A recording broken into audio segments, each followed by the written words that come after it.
I'm checking out this attic. One of the most common things I see is bathroom vents just venting into the attic.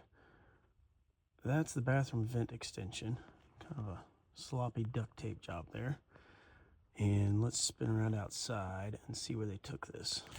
Now I'm walking around the outside in the same area, and there's the vent coming out the soffit.